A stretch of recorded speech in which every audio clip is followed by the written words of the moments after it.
morning, students. So yesterday we had started with issue of shares, right? Okay. See, while seeing the video, if anybody has doubt, then they can give me a call to clear their doubts. Okay. Okay. So yesterday I explained you the meaning of share. I explained you the meaning of share capital. I also explained you what do you mean by number of share. I also explained you what do you mean by the face value of the share and so on. ठीक है, आज हम लोग उसके आगे बढ़ते हैं. Let us start with अजी. Yesterday we took an example of that company. We are company. Who are we? We are company. Okay. Now yesterday we took an example of that company issued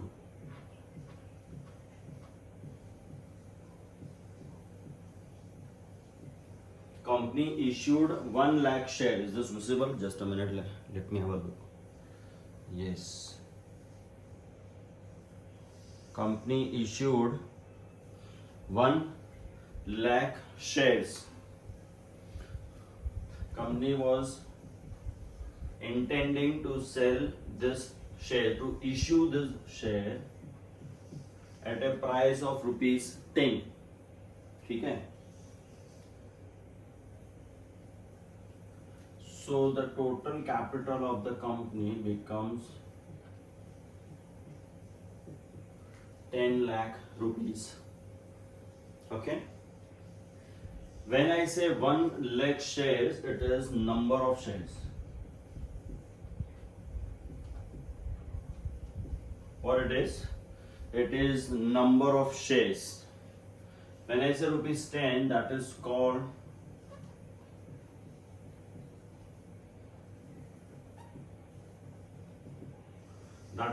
face value of shares, and this becomes your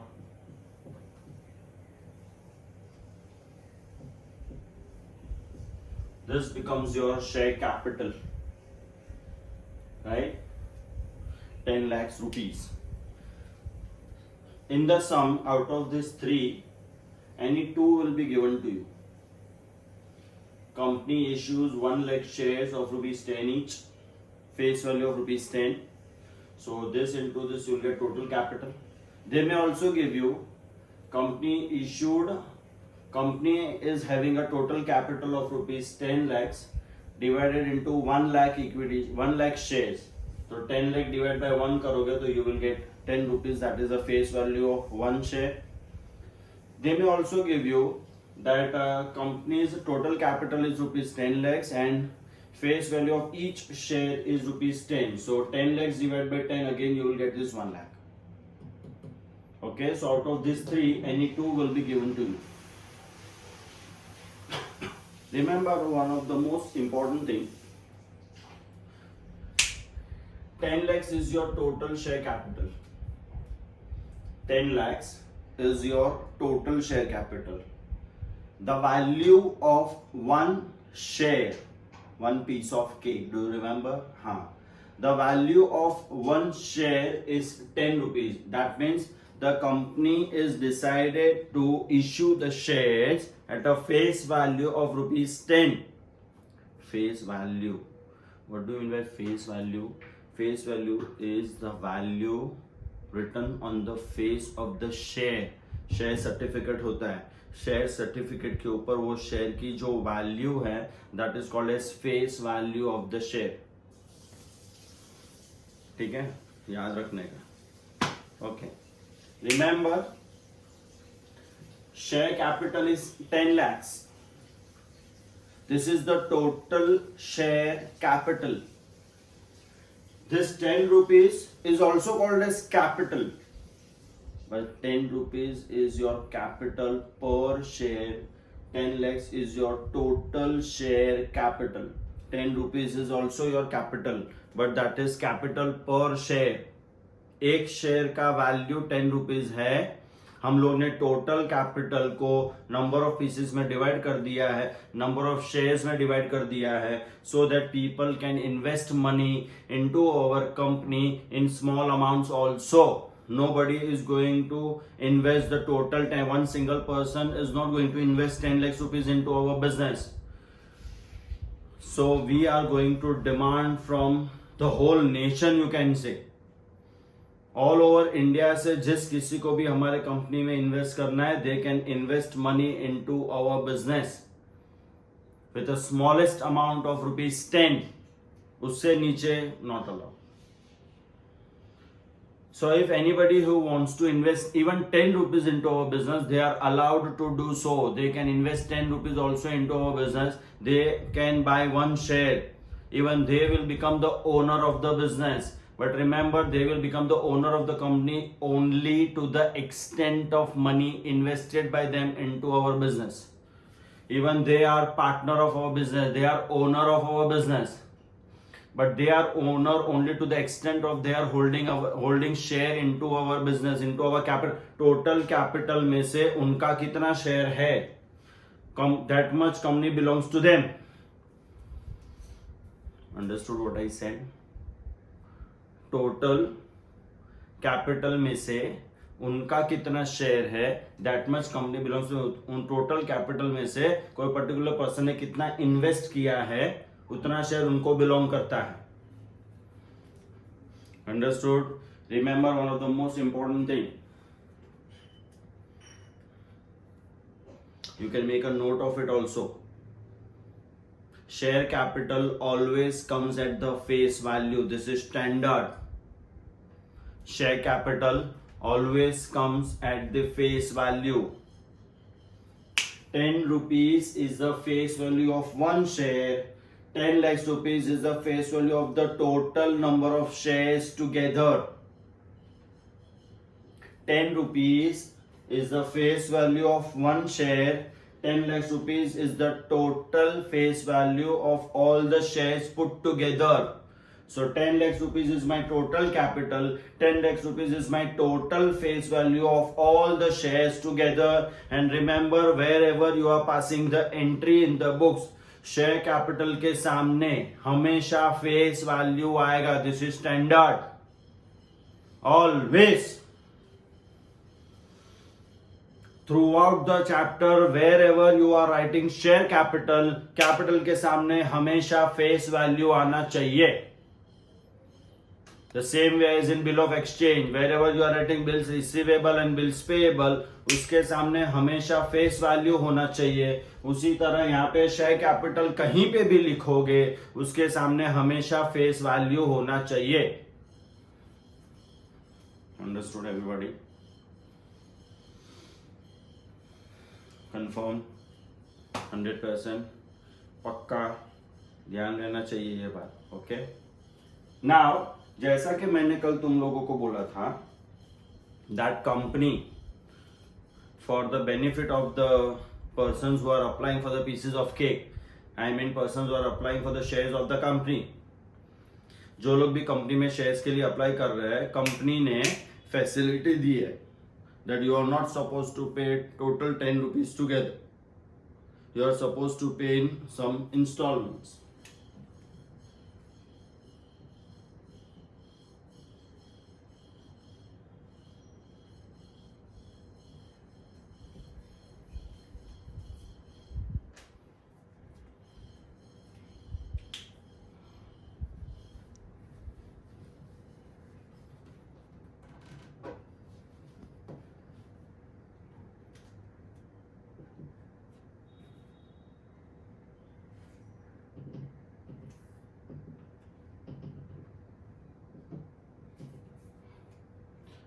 ₹10, I am talking about this 10 rupees.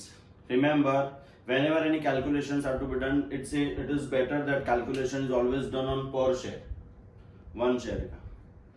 Out of the total 10 rupees, initially company will demand ₹2. Then company will demand ₹3. Then company will demand ₹4. And then again company will demand ₹1. Company ने 10 rupees का breakup कर दिया. Initially this is my example. Company will demand 2 rupees, 3 rupees, 4 rupees and 1 rupees.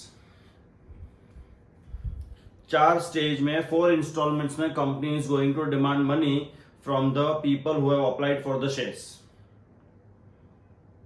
It is called as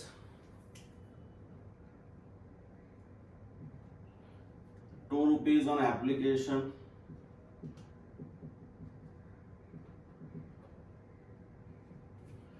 ₹3 on allotment,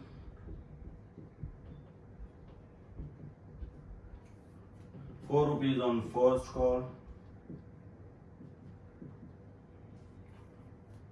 and ₹1 on second and final call.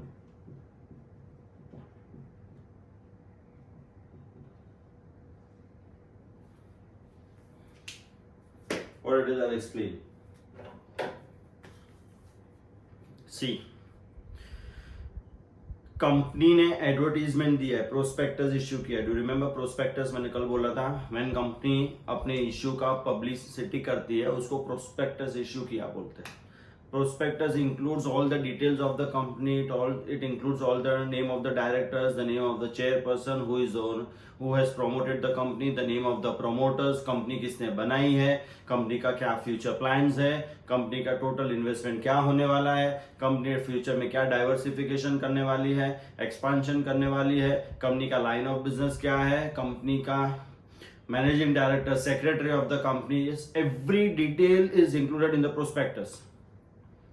तुम लोग college में admission लेने जाते हो, अभी तो ठीक है ऑनलाइन है, बट ओरिएंटेशन के टाइम पे या कभी भी they give you prospectus of the college. वो कॉलेज के प्रोस्पेक्टस में कॉलेज का पूरा रिक्वायर्ड डिटेल्स अंदर होता है, पूरा रिक्वायर्ड डिटेल्स अंदर होता है. That is prospectus. उसी तरह कंपनी जब अपने इश्यू का जब कंपनी शेयर इश्यू करने वाली है तब कंपनी उसका एडवर्टीजमेंट लोगों को पता कैसे चलेगा? How will the people know that company ने शेयर इश्यू किए हैं? पब्लिसिटी तो करना पड़ेगा ना हम लोगों को. तो जब हम लोग पब्लिसिटी करते हैं, दैट इज कॉल्ड एज, हम लोग ने प्रोस्पेक्टस इश्यू किया है और जगह जगह पे हम लोग ने प्रोस्पेक्टस को बांटा है कि लोगों को हमारे कंपनी के बारे में पता चलेगा, तभी तो वो लोग इन्वेस्ट करेंगे हमारी कंपनी में.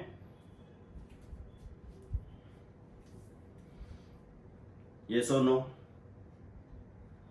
Understood? ठीक है, आगे बढ़ते हैं. कंपनी ने पब्लिसिटी किया, लोगों ने पब्लिसिटी देखा, कंपनी ने लोगों को इन्फॉर्म किया कि anybody who is interested in investing money into the company is supposed to apply to the company in an application form. The application form is attached with the prospectus behind. The application form is available in the newspaper. It is available in magazines. Application forms are available online. Application forms are available in the banks and many other places. Free of cost. Nobody has to pay anything for the application forms. ठीक है? Anybody who is interested in investing money into the company, they are supposed to apply to the company as many number of shares they are interested in buying. आप लोगों को जितने pieces of cake purchase करने हैं, I mean आप लोगों को जितने नंबर ऑफ शेयर्स परचेस करने हैं, आप लोगों को अप्लाई करना है. But remember, along with the application form, you have to give a check also. Along with the application, you are supposed to pay us ₹2. आप लोगों को ₹2 पे करने हैं together with the application. ₹2 per share. If you want to buy 1 share of the company, you will have to give ₹2. आपको application form के साथ check देना पड़ेगा. If you want to buy 10 shares, you will have to pay ₹20, 2 into 10. If you want to buy 100 shares, you will have to pay us ₹200 का check. If you want to buy 1000 shares, 1000 into ₹2, you will have to pay ₹2000 का check together with the application form. And this ₹2 is part of your capital. Your total capital का face value. Your total capital का face value is ₹10 per share. Out of this ₹10, you are paying us ₹2 at the time of application form.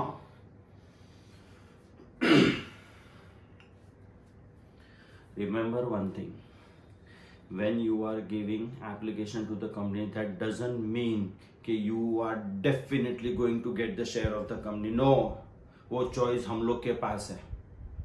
We have that choice. हमारी मर्जी है, हम लोगों को जिसको share देने का होगा हम लोग उसको ही शेयर देंगे. अगर आप लोगों का एप्लीकेशन रिजेक्ट हो रहा है तो आपका पैसा आपको रिफंड मिल जाएगा with in 3 days.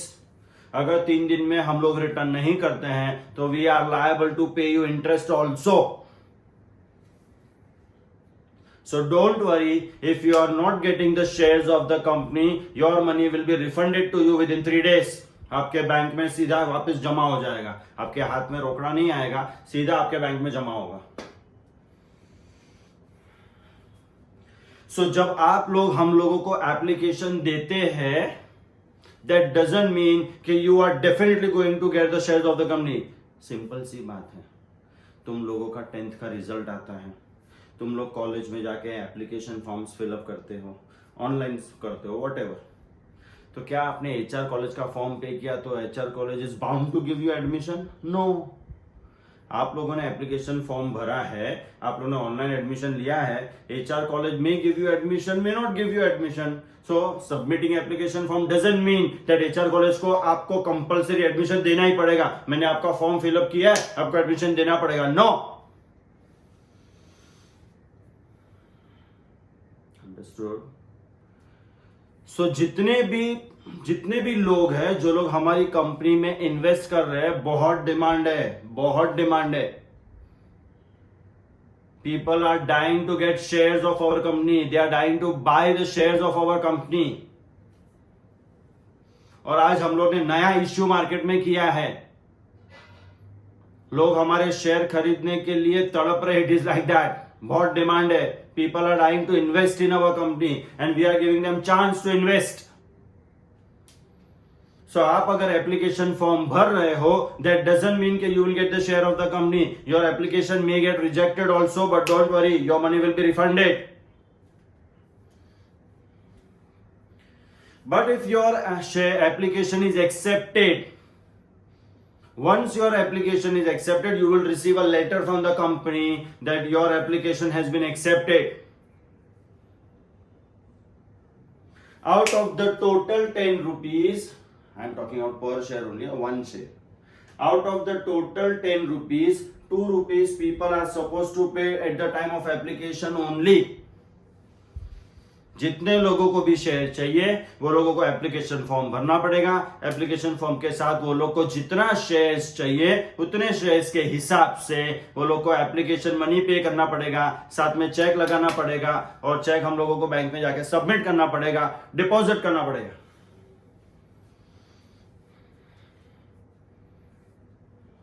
Understood? Confirm? That is application money. Out of the total 10 rupees, 2 rupees so we are going to receive at the time of application. जब हम लोगों को एप्लीकेशंस मिलेंगे, एप्लीकेशंस के साथ ही हम लोगों को 2 rupees भी मिल जाएंगे. So out of 10 rupees, 2 rupees we are going to receive at the time of application only. Now we are supposed to receive 8 rupees. Out of 8 rupees, the next 3 rupees we are going to demand at the time of allotment. Mark my words. मैंने क्या बोला? The next 3 rupees we are going to demand at the time of allotment. याद रहेगा? याद रहना चाहिए. We are going to demand at the time of allotment. ठीक है, याद रहना चाहिए. Very important. This language is very important. बाद में पता चलेगा. पूरा जर्नल एंट्री इसके ऊपर डिपेंड है. Next 3 rupees we are going to demand at the time of allotment. मतलब हम लोग शेयर होल्डर जो भी हमारे इन्वेस्टर्स हैं, हम लोग वो लोग को लेटर लिखेंगे. It is called letter of allotment. It is called a demand letter. ठीक है, हम लोग लेटर लिखेंगे कि you have been allotted so many shares of the company. जब हम लोग ये जो शेयर्स हैं, हम लोग उसके शेयर सर्टिफिकेट बनाते हैं और शेयर सर्टिफिकेट बना के हम लोग वो शेयर सर्टिफिकेट्स हमारे इन्वेस्टर्स को देते हैं. जब हम लोग वो शेयर सर्टिफिकेट हमारे इन्वेस्टर्स को देते हैं, it is called as allotment of shares. Giving of shares, it is called as allotment of share. Allotment एक इंग्लिश वर्ड है, कोई स्पेसिफिकली ये चैप्टर के लिए नहीं है। हम लोग जनरली किसी को पूछते हैं, अरे तेरे को फ्लैट अलॉटमेंट हो गया क्या, फ्लैट का अलॉटमेंट हो गया। अलॉटमेंट मतलब गिविंग और कुछ नहीं है। तो जब कंपनी, हम लोग ही कंपनी है, जब हम लोग शेयर्स देते हैं हमारे इन्वेस्टर्स को, that is called as allotment. तो at the time of allotment we are going to demand the next 3 rupees and you will have to pay next 3 rupees. Understood? Now you are bound to pay. आप लोगों ने company में invest किया है और 10 rupees में से initially आप लोगों ने 2 rupees पे कर दिया है, so remaining 8 rupees you are bound to pay. Legally आपको पे करना है, compulsory, you have to pay. तो next 3 rupees we are going to demand at the time of giving of shares, कि जब हम लोग आपको शेयर देंगे at that time we will ask for 3 rupees। उसके बाद after some period, maybe after 3 months, after 6 months, after, जब company को पैसे की जरूरत होगी, कंपनी आपके पास नेक्स्ट 4 rupees डिमांड करेगी, which is called as first call. और उसके बाद the last 1 rupees company will demand.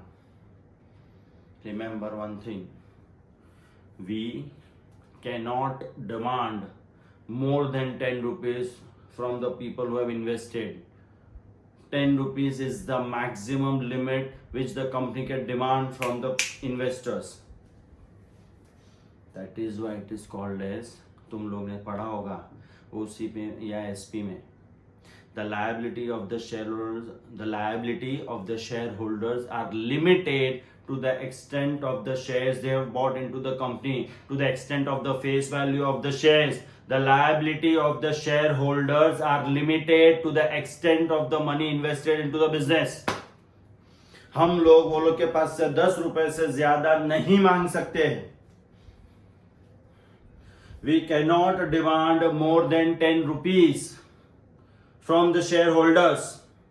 जो लोग को हमारे कंपनी के शेयर्स मिले हैं, जो लोग को हम लोगों ने हमारे शेयर्स दिए हैं, जो लोग हमारे इन्वेस्टर्स हैं, वो लोग के पास हमारे कंपनी का शेयर सर्टिफिकेट है, they are holding our share certificate, they are called shareholders of our company.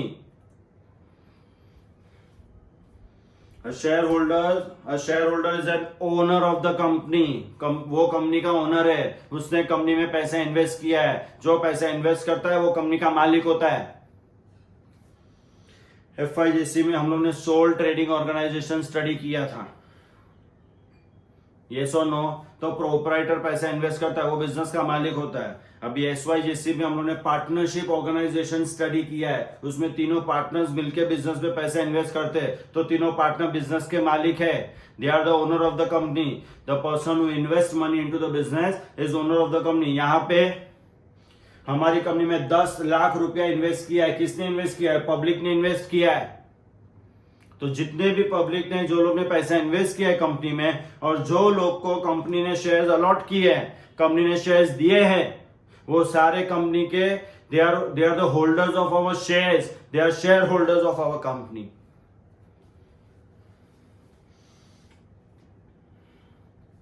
अब पता चला मीनिंग ऑफ शेयर होल्डर।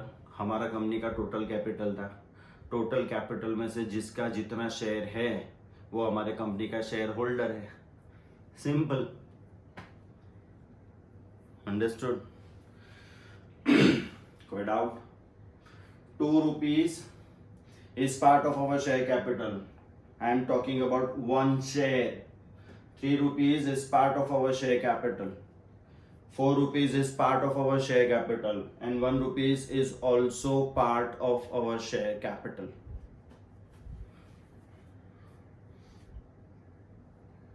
ठीक है? Now we will take an example.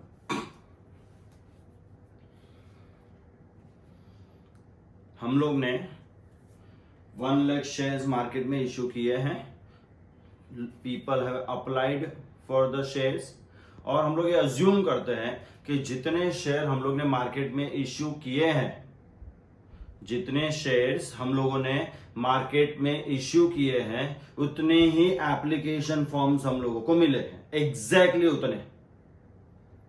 ठीक है? मतलब 1 लाख शेयर्स हम लोग ने इश्यू किए थे, इसका मतलब 1 लाख शेयर्स हम लोग ने बेचने निकाले थे और 1 लाख शेयर्स ही बिक गए, राइट? कंफर्म? ओके, सो हम लोगों को 1 लाख शेयर्स का एप्लीकेशंस मिले और अलॉन्ग विथ एप्लीकेशन फॉर्म्स हम लोगों को एप्लीकेशन मनी भी मिला होगा। जब एप्लीकेशन मिलता है, everybody is suppose to pay cheque during application money, and this 2 rupees is called as application money. What it is called?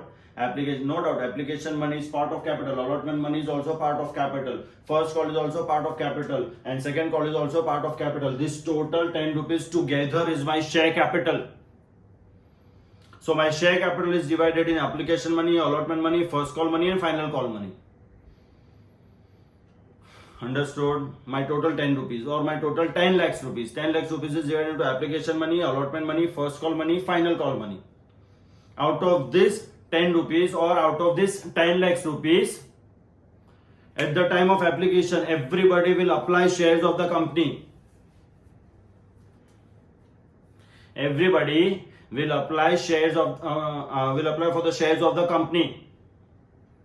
2 rupees per share. हम लोग ने कितने शेयर मार्केट में इश्यू किए हैं? हम लोग ने मार्केट में 1 लाख शेयर इश्यू किए हैं।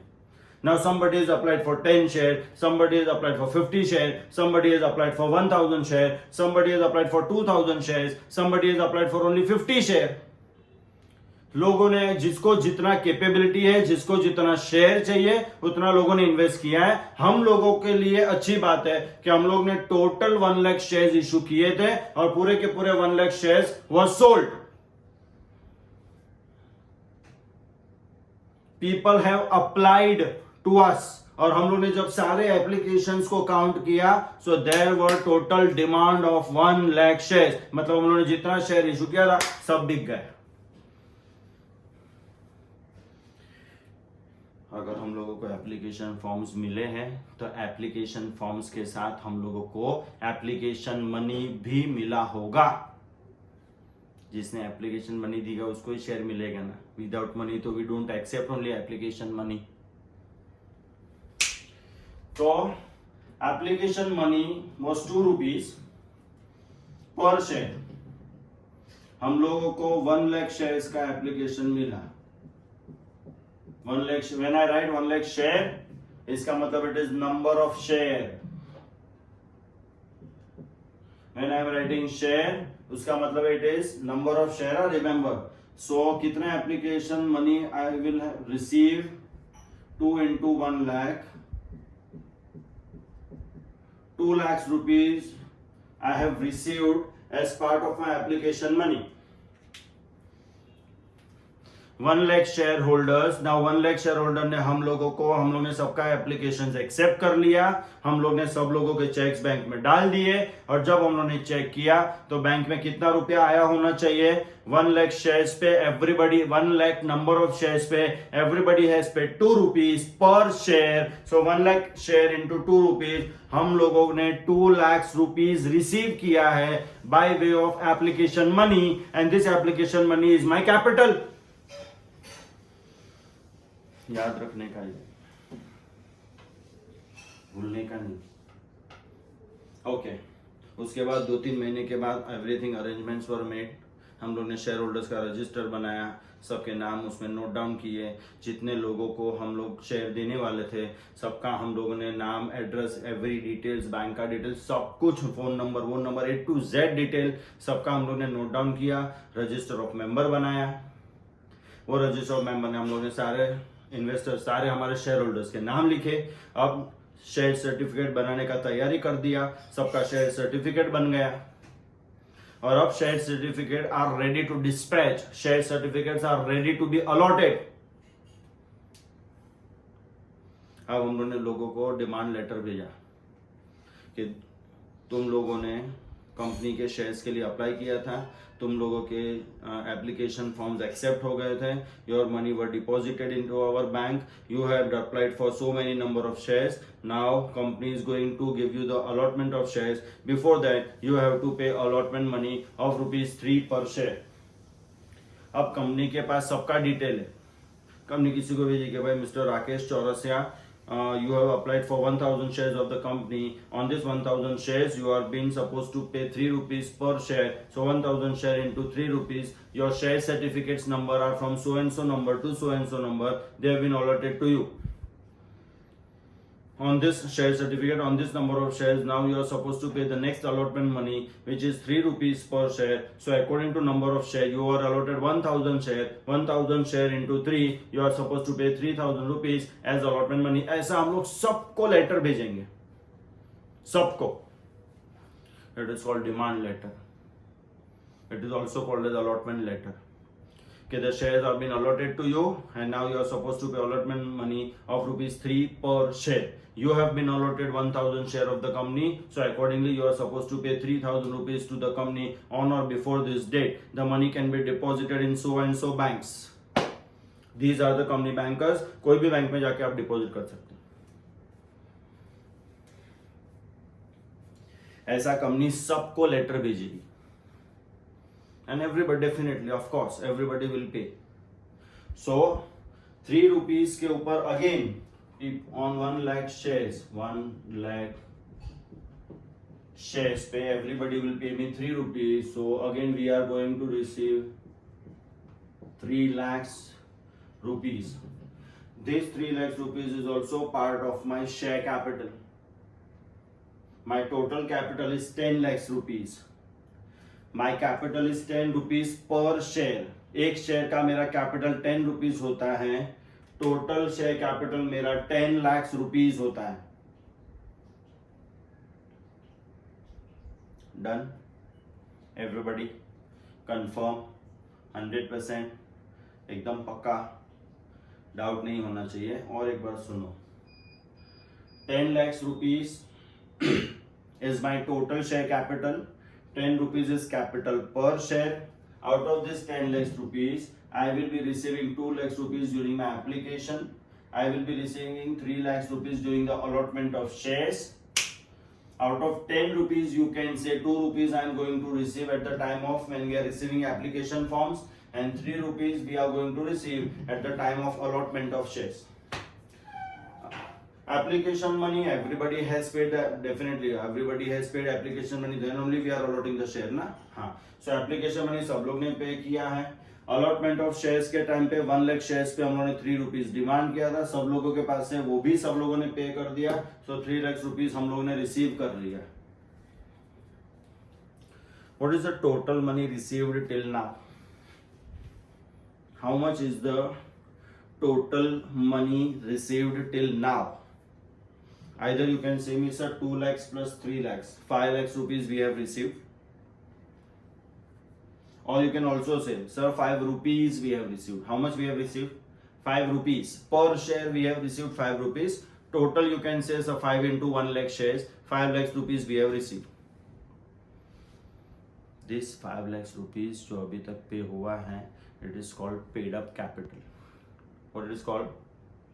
What it is called? It is called paid up capital. Understood? याद रखने का. So this 2 lakhs rupees and this 3 lakhs rupees represents our capital, और 10 lakhs rupees हमारा जो total capital था, उसमें से 5 lakhs capital हम लोगों ने already receive कर लिया है, and this 5 lakhs rupees have already been transferred to our capital account. ठीक है? याद रहेगा? Okay. Now after 3 or 4 months after we allotted the shares to our shareholders, after we allotted shares to our shareholders, उसके 3-4 महीने के बाद company को पैसों की जरूरत पड़ी और कंपनी ने फिर रिमेनिंग 4 रुपीज डिमांड किया. First call. कंपनी जब अपने टोटल कैपिटल में से थोड़ा पैसा जब डिमांड करती है, it is called as call money. और it is called call money. Company ने फर्स्ट कॉल किया, मतलब फर्स्ट कॉल किया मतलब कॉल नहीं है, कॉल नहीं, फर्स्ट कॉल किया. जब कंपनी पैसा डिमांड करती है उसको कॉल किया बोलते हैं, कॉल नहीं. वापिस सुनो, पूछो सर कंपनी जब कॉल करेगी अपना फोन ऑफ होगा तो हम लोग क्या करेंगे? गधेड़ा, वो कॉल की बात नहीं कर रहा हूं. कंपनी हम लोगों को कॉल लेटर भेजेगी Okay, you are being allotted so many number of shares. Earlier you have paid 2 rupees on application and 3 rupees on allotment of money. Now you are supposed to pay 4 rupees on your first call. You are holding 1000 share, you are holding 50 share, you are holding 100 share. On so many number of shares you are supposed to pay 4 rupees to the company within so and so date, and so bank mein you can deposit the money. These are company's bankers. Company 4 rupees demand करेगी. Understood. तो 1 lakh shares पे it comes to 4 lakh rupees. Done. Can you tell me अभी paid up capital कितना है? कितना paid up capital है? जितने भी लोग बोल रहे हैं कि sir paid up capital 9 lakhs है, they are wrong. Paid up capital अभी भी 2 lakhs और 3 lakhs 5 lakhs है. 4 lakhs रुपीज मैंने अभी तक ऐसा बोला कि कंपनी ने कॉल लेटर भेजा, कंपनी ने 4 लाख डिमांड किया. मैंने ये बोला नहीं है कि लोगों ने 4 लाख पे कर दिया. कंपनी ने 4 लाख रुपीज सिर्फ डिमांड किया है. मैंने अभी तक ये बोला कि वो लोग ने पे किया नहीं. तुम लोग को चाहिए वापिस बैक जाओ, वापिस देखो, पता चलेगा. People paid 4 lakh rupees. मैंने बोला ही नहीं. कंपनी ने 4 लाख रुपीज डिमांड किया. सो 4 rupees per share into 1 lakh number of share 4 lakh rupees. मैंने लेटर लिखने को बोला कि कंपनी ने ऐसा ऐसा ऐसा लेटर भेज के लोगों के पास से 4 लाख रुपीज डिमांड किया. बस इमीडिएटली मैंने पूछा कंपनी का पेड अप कैपिटल क्या है? तुम लोगों ने बोला 9 lakhs बोला होगा. जो लोग ने भी 9 lakhs बोला वो लोग रॉन्ग है. तुम लोगों ने ध्यान से सुना नहीं. मैंने क्या बोला? कंपनी ने 4 लाख रुपीज फर्स्ट कॉल पे 4 रुपीज कंपनी ने सिर्फ डिमांड किया है. कंपनी ने 4 लाख रुपीज का सिर्फ कॉल किया है. People have paid the money, ऐसा मैंने नहीं बोला. सर इससे क्या फर्क पड़ता है? मैं बताता हूं इससे क्या फर्क पड़ता है. 2 rupees plus 3 rupees total 5 rupees pay हुआ है. It is called as paid up capital. ठीक है. 2 + 3 5 + 4 9. 9 रुपीज में कंपनी क्या लिखेगी? 1 lakh share into 9 rupees. 9 lakhs rupees. It is called as called up capital. What it is called? Called up capital. Called up capital मतलब company ने अभी तक 9 lakh rupees demand कर लिया. उसमें से 9 lakhs में 9 lakh rupees called up capital है. उसमें से पेड अप कैपिटल कितना? 5 rupees is paid up capital. समझ में आया? तो 9 लाख रुपीज कंपनी ने डिमांड कर लिया है. So it is called as called up capital. उसमें से लोगों ने अभी तक पे कितना हुआ है? एप्लीकेशन मनी और अलॉटमेंट मनी पे हुआ है. 5 रुपीज पे हुआ है. That is called as paid up capital. Understood. बाकी का 1 रुपी फाइनल कॉल मनी तो अभी तक हम लोगों ने डिमांड ही नहीं की है. It is called uncalled capital. What it is called? It is called as uncalled capital. याद रहना चाहिए, सब टर्म्स है. उसके बाद लोगों ने 4 रुपीज भी पे किया पर शेयर. पर शेयर पे पीपल पेड अस 4 रुपीज. मतलब 1 लाख नंबर ऑफ शेयर्स पे लोगों ने हम लोगों को 4 रुपीज पर शेयर पे कर दिया. हम लोगों को 4 लाख रुपीज रिसीव हो गया. Everybody paid us rupees 4 lakh rupees. Now you can say कि my paid up capital is how much? 9 lakhs.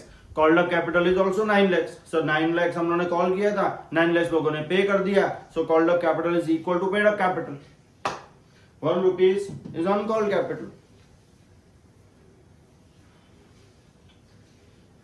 What is the face value of share? 1 share.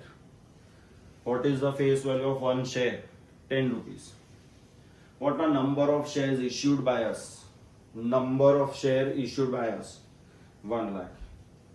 How much money we received during application money? During application 2 lakhs rupees you can say, or you can say 2 rupees per share. How much money we demanded at the time of allotment? At the time of allotment we demanded 3 lakhs rupees, sir. 3 rupees per share.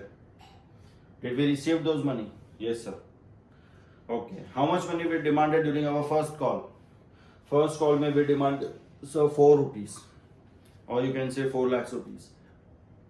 Total money we demanded till now. How much is the total money we demanded? Sir, total money we demanded is 9 rupees. 9 or 9 lakhs rupees. Did we receive the total money? Every share holder paid us the money 9 lakh rupees. Yes sir, अभी तक आप लोग ने जो information दी है sir हमको, according to that 9 lakh rupees हम लोगों को टोटल मिल गया है। Okay, now the final call. Now the final call, हम लोगों ने 1 रुपीज और डिमांड किया। This is the final call made by the company. इसके बाद कंपनी एक भी रुपया डिमांड नहीं कर सकती है। यह फाइनल कॉल है। एवरीबडी इज सपोज टू पे 1 रुपीज। एवरीबडी,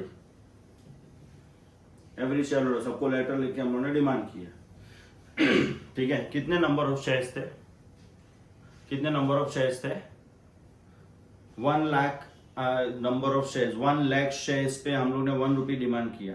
तो 1 लाख शेयर पे जब हम लोग 1 रुपी डिमांड करते हैं तो 1 लाख शेयर पे हम लोगों को 1 रुपी मिलना चाहिए।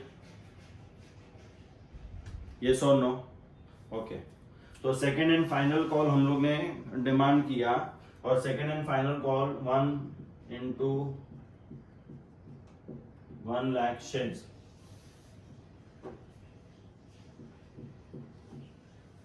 which comes to 1 lakh rupees.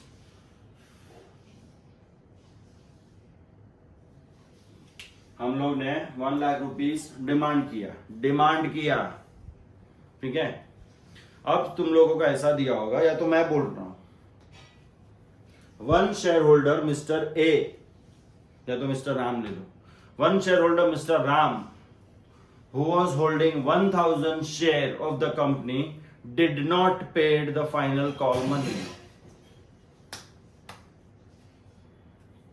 ठीक है, और एक बार बोलू, 1 shareholder Mr. Ram who was holding 1000 shares of the company। 1 shareholder मतलब वो एक ही इंसान है, इसलिए उसको शेयर होल्डर बोलते हैं। पर वो कंपनी का कितना शेयर्स होल्ड कर रहा है? उसके पास कंपनी के 1000 शेयर है, 1000 number of shares। तो 1 shareholder who was holding 1000 shares of the company did not paid the final call money।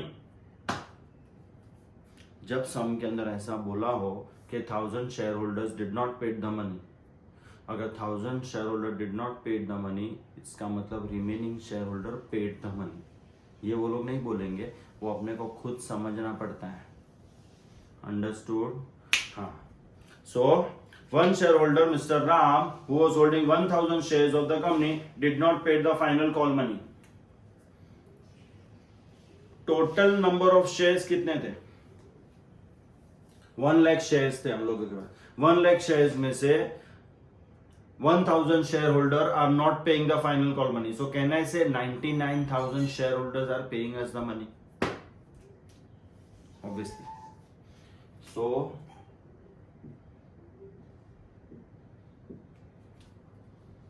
Out of this 1 lakh rupees हम लोगों ने जो डिमांड किया था, इसमें से 99,000 शेयर्स जिसके पास है, वो लोग हम लोगों को 1 रुपी पे कर रहे हैं। सो 99,000 rupees is paid. 99,000 shareholders have paid 1 rupees to us, so we have received 99,000 rupees। इतना पैसा आ गया, money is received। बैंक में इतना पैसा आ गया 99,000 rupees। 1 shareholder Mr. Ram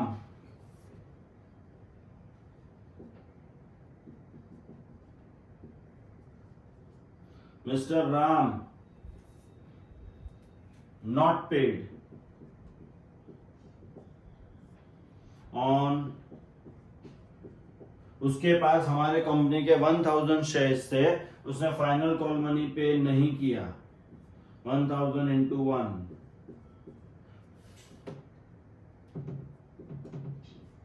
1000 rupees he did not paid। होगा कोई रीजन, उसका अपना खुद का रीजन है। रीजन सम के अंदर देते नहीं है, क्यों पे नहीं किया, बस पे नहीं किया। क्यों पे नहीं किया, क्या है, क्या रीजन है? फाइनेंशियल प्रॉब्लम है, कुछ मनी प्रॉब्लम है, या तो उसको कंपनी के बारे में कुछ पता चला होगा, he is not interested in our company, उसको हमारे कंपनी में पैसा इन्वेस्ट नहीं करना है, पहले किसी का यहाँ वहां का सुन के पैसा इन्वेस्ट कर दिया था, अभी बहुत लेटली उसे पता चला है कि मुझे कंपनी में पैसा इन्वेस्ट नहीं करना, वॉट एवर XYZ, जो भी रीजन है. But Mr. Ram was he was our shareholder of 1000 shares, and on 1000 shares he did not pay us final call money of rupees 1000. The money which is not paid by the shareholder, हम लोग, अच्छा, okay, before going further, Mr. Ram के पास कितने shares थे? How many shares Mr. Ram had? 1000 shares Mr. Ram के पास थे. Okay. What was the face value of our share? 10 rupees. Out of 10 rupees, हम लोग ने अभी तक कितना डिमांड किया? पूरा 10 rupees डिमांड कर लिया सर. ओके, ठीक है. 10 rupees में से मिस्टर राम ने हम लोगों को अभी तक कितना पे किया? आउट ऑफ 10 rupees, 10 rupees में से मिस्टर राम ने कितना पे किया? 9 rupees पे किया sir. He paid us application money, he paid us allotment money, he paid us first call money. He did not pay us final call money of ₹1. So out of 10 rupees जो हम लोगों ने demand किया था, उसमें से final call 1 रुपी sir उसने पे नहीं किया है. बाकी का 9 rupees मिस्टर राम ने हम लोगों को पे किया है. Okay, he is not paying us only the final call money. 1000 share पे 1 rupees he is not paying. Can I say mister Ram ने 1000 shares पे 9 rupees पे किया है. So 1000 share into 9, 1000 into 9, 99,000 उसने पे किया है हम लोगों को, मिस्टर राम ने. Confirm? Okay.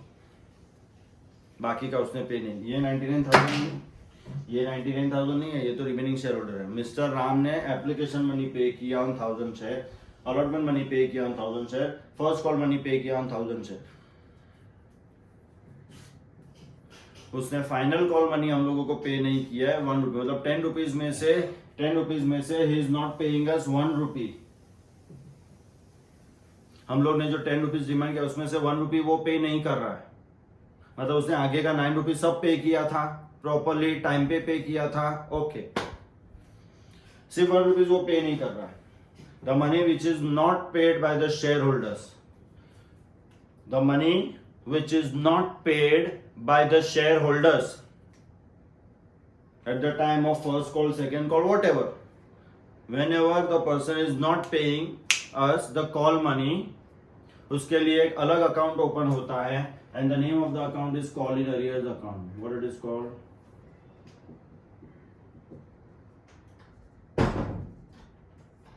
What it is called? Call in arrears.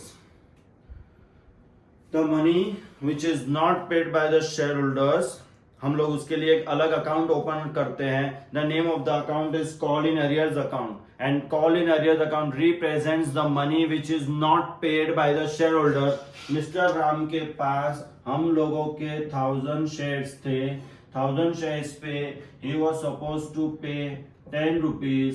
Total comes to 10,000 rupees.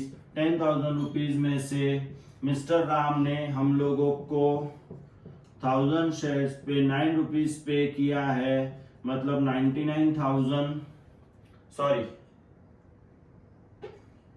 9,000 उसने हम लोगों को पे किया है, एंड 1000 शेयर्स पे उसने 1 रुपी हम लोगों को पे नहीं किया है. सो 1000 rupees he has not paid,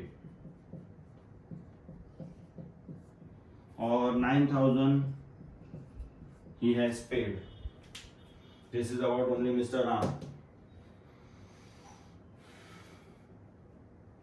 This is about Mr. Ram only. The money which is not paid by Mr. Ram, that money we call it as call in arrears. What it is called? Call in arrears. 1000 shares पे Mr. Ram ने 1 rupee पे नहीं किया है. That money is called as call in arrears. So what do you mean by call in arrears? कभी भी आप call in arrears account देखो, इसका मतलब हम लोगों को उतना पैसा शेयर होल्डर्स के पास से नहीं मिला है.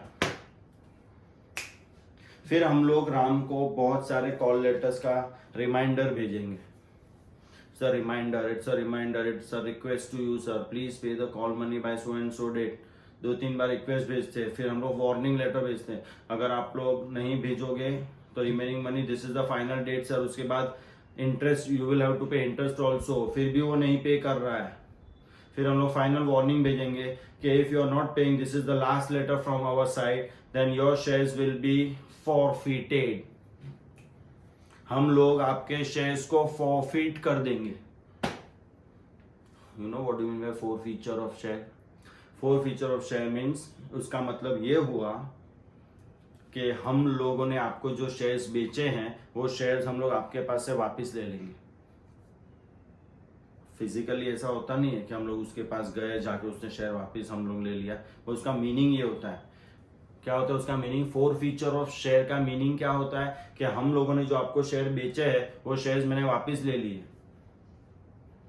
आपने अभी तक 9 रुपीज कंपनी को पे किया था, 1000 शेयर्स थे, 1000 शेयर्स पे 9 रुपीज के हिसाब से you had paid 9000 rupees to us, only 1000 was remaining but you are not paying this final call money and now we are forfeiting your shares. हम लोग आपके शेयर्स फॉरफिट कर रहे हैं। फॉरफीचर का मतलब है henceforth you are not the shareholder of the company, there is no legal rights and duties between two of us। अब कंपनी और हमारे बीच में, आपके बीच में कोई रिलेशन नहीं है। You are not the share holder of the company, your shares are forfeited, you are removed, your name has been removed from the register of members of the company, you are no more the share holder of the company and so on.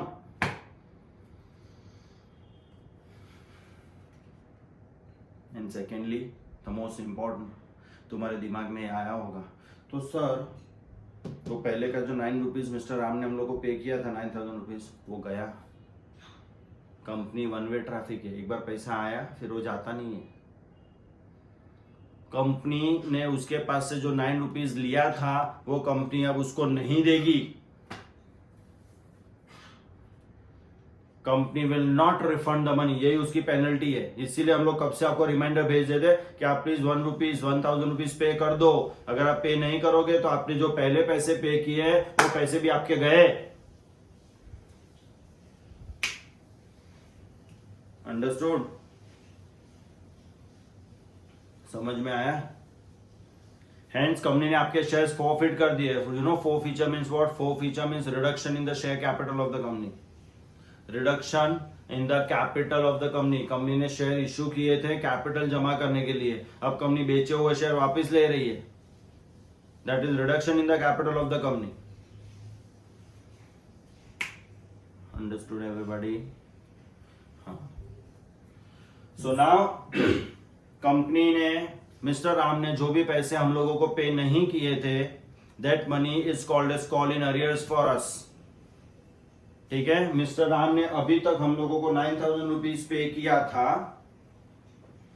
और 1000 rupees पे नहीं किया था। This money is called as call in arrears. अब हम लोग ने mister Ram का अकाउंट क्लोज कर दिया। मिस्टर राम के बेचे हुए शेयर्स हम लोग ने, इसका मतलब हम लोग ने वापस ले लिए। अब हम लोग और राम के बीच में कोई राइट्स एंड ड्यूटीज का ऑब्लिगेशन नहीं है। अब मिस्टर राम हमारे शेयर होल्डर नहीं है। अब हमारे लिए मिस्टर राम कौन है? We don't know. और राम ने अभी तक हम लोगों को जो पैसे दिए थे 9000 rupees, the money which is already paid by the share holder to us, which we are not going to refund to them, जो हम लोग उसको वापस नहीं देने वाले। ये 9000 एक तरह से हमारे लिए प्रॉफिट हो गया। And this money we will keep it in a separate account and the name of the account is share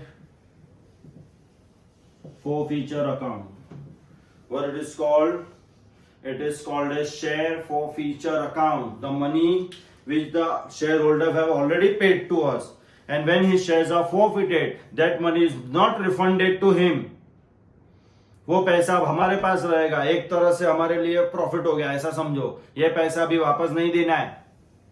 तो this money will be kept in an account, and the name of the account is share forfeiture account. So आज के बाद अगर मैं आपको पूछूं Okay, what do you mean by share forfeiture account? Account, specifically account.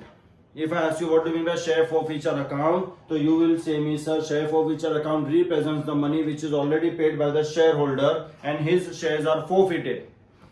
When a person shares is forfeited and the money which is already paid by the shareholder is transferred to an account and name of the account is share forfeiture account.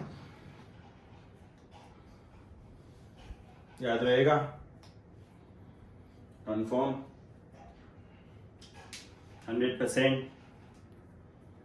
Share forfeiture account means, sir, when a shareholder's shares are forfeited, then the money which is already paid by the shareholder,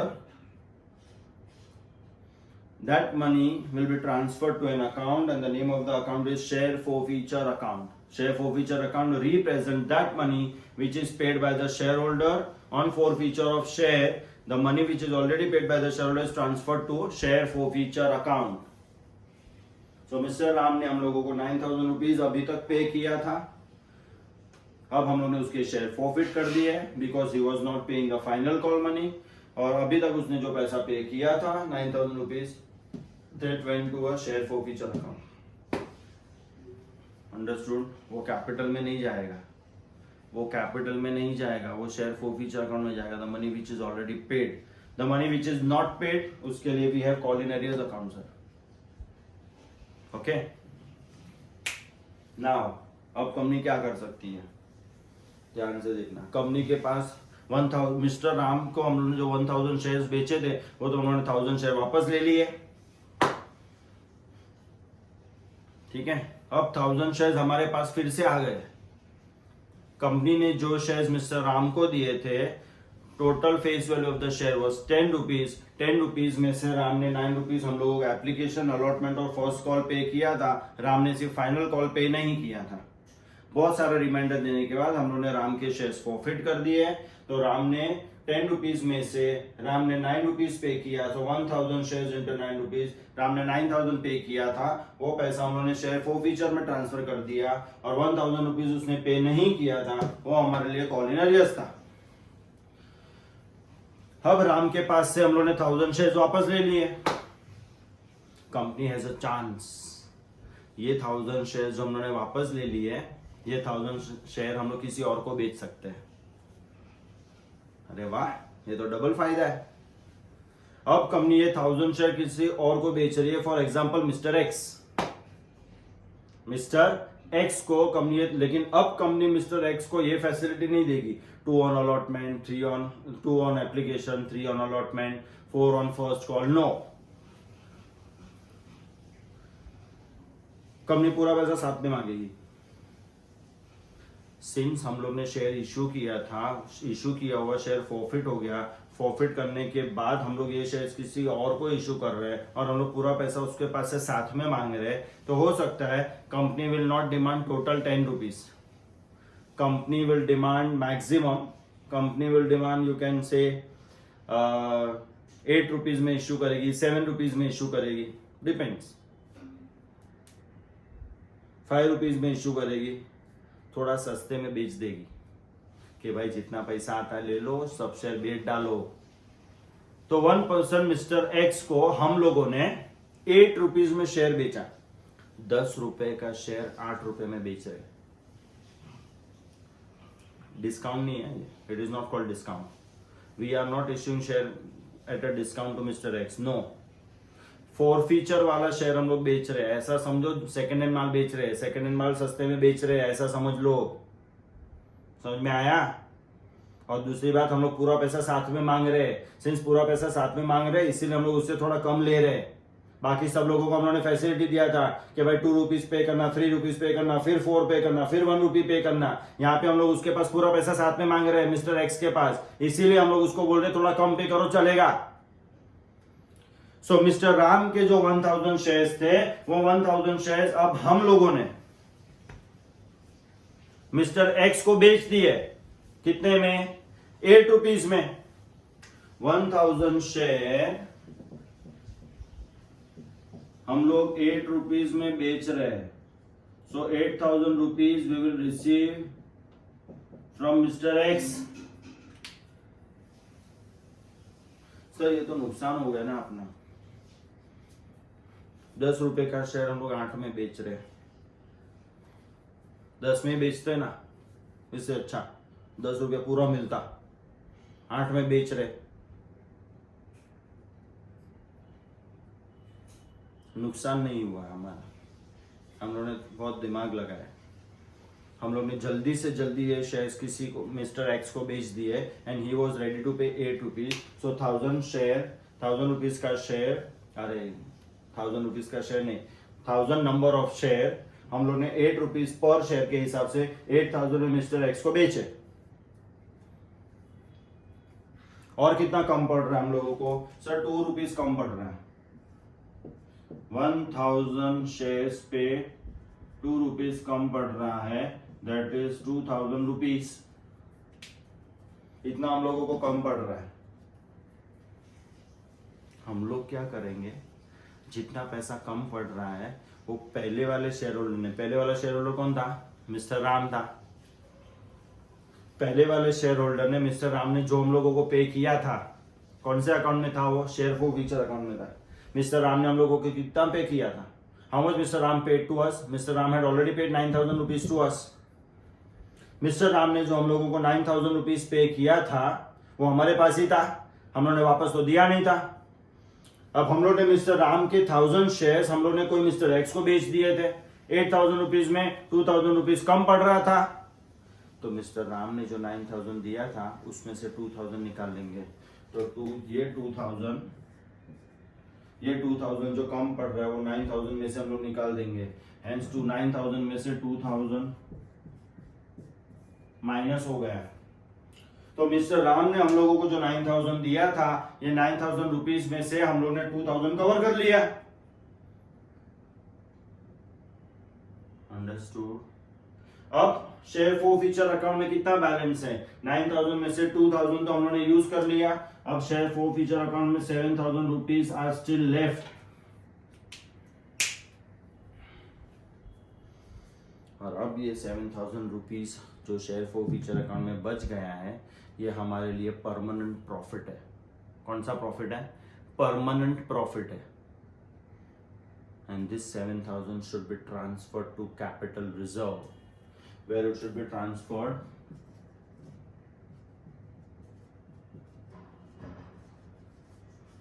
transferred to capital reserve compulsory। ये सम के अंदर बोलेंगे नहीं, हम लोगों को खुद याद रखना पड़ेगा। वो लोग सम के अंदर ये नहीं बोलेंगे, हम लोगों को खुद याद रखना पड़ेगा। तो सर पहले 9000 आपने कैपिटल रिजर्व में ट्रांसफर क्यों नहीं किया? क्योंकि हम लोगों ने शेयर री इश्यू नहीं किए थे। रिमेंबर वन थिंग, हम लोग ने मिस्टर राम के जो 1000 शेयर्स फॉरफिट कर दिए थे वो 1000 शेयर हमारे पास थे, अभी तक शेयर्स को री इश्यू करना बाकी था। इसीलिए हम लोग ने मिस्टर राम के जो 9000 रुपीज हमारे पास पड़े थे उसको कैपिटल रिजर्व में ट्रांसफर नहीं किया। क्यों? क्योंकि हम लोगों को पता था कि फ्यूचर में जब हम लोग मिस्टर राम के शेयर्स री इश्यू करेंगे हम लोगों को पैसों की जरूरत पड़ेगी, क्योंकि हम लोगों को पूरा 10 रुपीज नहीं मिलने वाला है। 10 रुपीज का शेयर हम लोग ने 8 में इश्यू किया है, 2 रुपया हम लोगों को कम पड़ेगा। तो तब हम लोगों को जो 2 रुपए कम पड़ने वाले हैं वो मिस्टर राम के दिए हुए पैसे में से यूज करेंगे, और उसके बाद राम का पैसा हम लोग कैपिटल रिजर्व में ट्रांसफर कर सकते हैं, क्योंकि अब ये पैसों की जरूरत नहीं है। एक बार आप लोगों ने कैपिटल रिजर्व में पैसा ट्रांसफर कर दिया, फिर से वो पैसा आप लोग निकाल नहीं सकते। अंडरस्टूड? वो परमानेंट रिजर्व है कंपनी का। जैसे जनरल रिजर्व तुम लोग यूज कर सकते हो, कैपिटल रिजर्व कहीं पे भी यूज नहीं कर सकते। सो money which is left in share forfeiture account should be transferred to capital reserve only and only when the shares are reissued, not before that. This is standard. Suppose common sense use करो थोड़ा। Suppose आप लोगों ने 1000 share Ram के forfeit कर दिए, राम ने 1000 पे नहीं किया था, वो तो कॉल इन एरियर्स था, बाकी का 9 रुपीज तो उसने पे किया था, वो 9000 रुपीज था कैपिटल रिजर्व में डाल दिया। ठीक है? अब तुम लोग ने, अब इसके बाद तुम लोग ने 1000 शेयर्स मिस्टर एक्स को इश्यू किए 8 रुपीज में, अब 2 रुपीज कम पड़ रहा है। अब कहां से लाओगे 2 रुपीज कम पड़ रहा है? वो सर कैपिटल रिजर्व से निकालेंगे। बापू जी रो बगीचो है, कैपिटल जितने निकलेंगे, एक बार कैपिटल रिजर्व में ट्रांसफर होने के बाद फिर से नहीं निकाल सकते हो। इसीलिए मिस्टर राम ने जो हम लोगों को 9,000 रुपीज ऑलरेडी पे किया था वो हम लोगों ने शेयर फोरफीचर अकाउंट में वैसे ही रहने दिया, और वो शेयर फोरफीचर में ही रहेगा जब तक हम लोग मिस्टर राम के शेयर्स फिर से किसी और को री इश्यू नहीं करते हैं, तब तक शेयर फोरफीचर का पैसा वैसा ही रहेगा, वो यूज नहीं होगा। फिर हम लोगों को कोई बंदा मिला मिस्टर एक्स, हम वो 1000 शेयर्स खरीदने को रेडी था, 8 रुपीज के हिसाब से was ready to buy the shares of our company. हम लोगों ने 1000 शेयर्स 8 रुपीज के हिसाब से बेच दिया मिस्टर एक्स को, और उसके पास 8000 रुपीज ले लिया। बट सर शेयर तो 10 रुपीज का था, 8 रुपीज में बेचा, 2 रुपीज कम पड़ रहा है, तो 2 रुपीज मिस्टर राम ने दिया था ना, उसमें से निकाल लो। तो 1000 शेयर्स पे इंटू 2 रुपीज कम पड़ रहा था, 2000 रुपीज हम लोगों को जरूरत थी। अरे राम ने तो 9000 दिया है भाई, तो उसमें से 2000 निकाल लो, हो गया ये 10 रुपीज पूरा। और राम ने जो 9000 दिया था उसमें से अब 7000 बचा है, और ये 7000 की अब जरूरत नहीं है क्योंकि राम के सारे शेयर हम लोगों ने किसी और को री इश्यू कर दिए हैं। Now this money which is already paid by the share holder mister Ram 7000 rupees, now we don't require this money, this is permanent profit of the company and this money should be transfer to capital reserve. और ये आपको सम के अंदर देंगे नहीं, shares री issue होने के बाद शेयर फोरफीचर अकाउंट में जितना भी पैसा है वो कैपिटल रिजर्व में कंपलसरी ट्रांसफर करने का, ये अपने को याद रखने का है। Your sum will not tell you, understood. अभी आज हम लोग ने जो ये खिचड़ी पकाया है उसको कल खाएंगे, मतलब आज ये जो हम लोगों ने सीखा है इसका जर्नल एंट्री हम लोग कल सीखेंगे। मतलब ये जो भी मैंने आज स्टोरी बनाई, ये स्टोरी को कल जर्नल में कन्वर्ट करेंगे। समझ में आया? Understood everybody? सो कल तुम लोग तुम्हारी बुक, रूलर, पेंसिल और पेन के साथ रेडी होने चाहिए जब आप लोग कल का वीडियो देखोगे। Video will come every day, so आपको एवरी डे वीडियो देखना है। और please do send me the reviews, और हर बार थम्स अप करने की जरूरत नहीं है, कभी कभी ज्यादा अच्छा लगा ना तो ज्यादा अच्छा भी बोल सकते हो। एक नंबर के आलसी खाली थम्स अप दे दे। Understood? Bye bye everybody, thank you.